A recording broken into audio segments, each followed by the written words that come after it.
Welcome back to the show. It is now the second Cali Q Annual Awards. Yes, get hype. In today's video, we will be choosing my JRPG of the year. This year has been absolutely insane when it's come to JRPGs. We've had every type of company showing out and showing up, but there can only be one. There can only be one winner for the Cali Q JRPG of the Year award. Last year's winner was Star Ocean The Second Story R. Let's see who this year's winner will be. Now I'm about to go ahead and pull a game awards on y'all. Let me tell you who will not be here. Metaphor is out. Okay, not because it's a bad game, but because everybody and their mama then gave Metaphor all the love, all the credit that it can receive. Listen, we get it, it's great, it's amazing, game of the year, JRPG of the year, cool. But in my Cali Q Awards, I'm going to focus on the game that personally touched me. So I'm not trying to win no fans, I'm not trying to win no likes, I'm just keeping it 100% real. Now with that said, let's get the nominees showed off. First up is Eiyuden Chronicle 100 Heroes. This is a very unique title that is reminiscent of the old school JRPGs.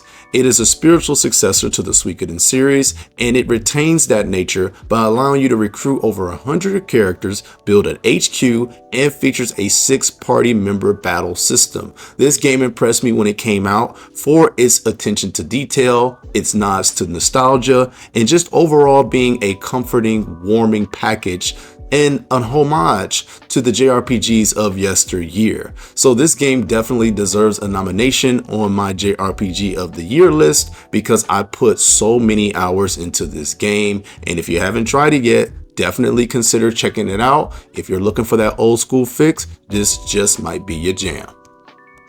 Next is YS Nordics. Now I have been taking my time with this game, but from its thrilling action JRPG battle system to its two awesome main protagonists to even the exploration and the graphics of this game, I have been very impressed with YS Nordics. Not really playing the last YS game, this one was the refresher that I needed for the franchise and for the series, and while I'm not exactly complete with it just yet, it is more than deserving to be on my nomination list for best JRPGs of the year because I have been streaming this game weekly and I have been having so much fun streaming this game with my community. So for that alone, this game deserves a spot on my nomination list. Be sure to give the demo a try if you haven't checked it out just yet.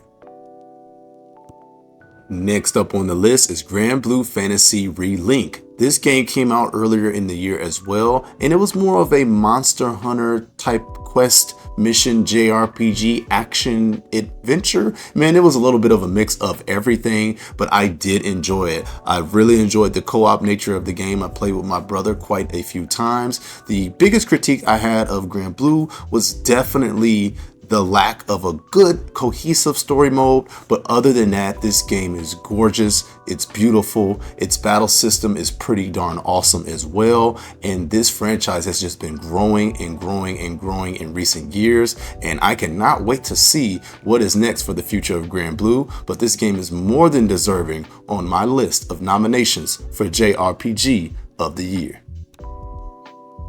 Next up is Visions of Mana. Now, I notice I have a lot of action JRPGs on here. That must be the new wave right now. But Visions of Mana was pretty darn good. It was actually my first Mana game I had ever played, and what had drew me in was its visuals. Initially, when I had played the demo, I wasn't quite sure of how much I was going to like this game, and I haven't talked about this game as much as I should on my channel, especially with the way that their studio was done and the nature of that whole debacle. But I wanted to include Visions of Mana on this list because this was a nice comfort food JRPG. It was good to see Square do something else different than just Final Fantasy all the time, and this game at least represented that they're willing to give these other titles a try. And to be fair, we need more AA JRPGs in the world, so Vision of Mana definitely deserves a spot for nomination on my JRPG of the year.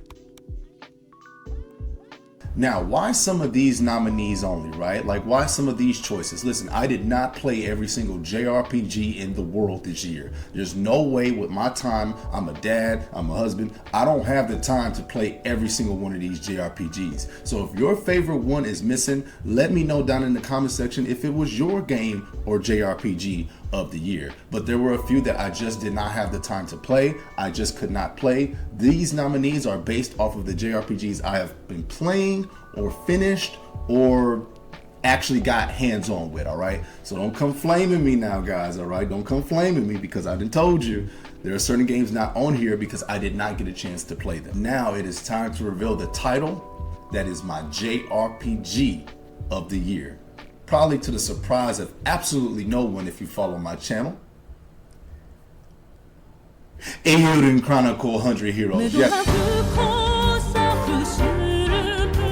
I said it. Yes, that is my JRPG of the year. If you didn't see that coming, I have no idea what channel you have been watching because you know me. Guys, this game, in my opinion, was great. It was not perfect. It was rough around the edges, but it did something to me that I hadn't felt with a JRPG in quite some time. Now, if you don't know what Eiyuden Chronicle 100 Heroes is, it is a spiritual successor to the Suikoden series developed by members of the original team of Suikoden 1 through 3. The game came out to some relatively okayish to decent reception, and it didn't win any awards anywhere, but for me, it did everything that I wanted out of it. It accomplished what I wanted. There were things that I would have liked fixed. There are things that I would still like fixed. But Eiyuden Chronicle has to be my JRPG of the year, man. I don't know what else to say. You guys should have seen this coming. You know what I mean? But I mean, shout out to all of the amazing JRPGs that came out this year. 2024 was absolutely insane. Has to go down as one of the best years in JRPG history. So shout out to every other company that put in their work and released a title this year. JRPGs were on fire. Okay, now that we know who the winner is, let me give a little bit about why this game is the winner for me. This game made me feel like I was all the way back in just 2000 and something and playing a JRPG, man. I stayed up overnight playing this game, reviewing this game, trying to search every nook, every cranny, recruit every character. And I just have to say, rest in peace to Yoshitaka Murayama. This is not a pity pick, but this is a personal pick because you managed to take me back to exactly where you wanted to take me. And for that is why Eiyuden Chronicle is my JRPG of the year, because it accomplished what it set out to do. It was a spiritual successor to the Suikoden series for good and for bad, for better and for worse. But for that's why it resonated with me. Is it a perfect game? I've said it 1,000 times. No. Eiyuden Chronicle is not a perfect game. It deserves its 79 out of 100 on Metacritic. It may even deserve its 78.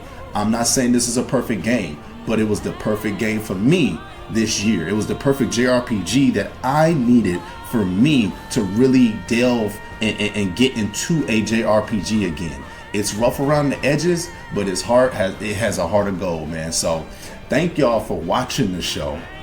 Game of the Year show is still to come, so don't think Kelly Q content is over. Not just yet. We still got another Game of the Year video to make. Thank you guys for supporting me and supporting my channel. I love y'all. See you on the next show. I'll let y'all know when they come out. I have no idea right now. Peace.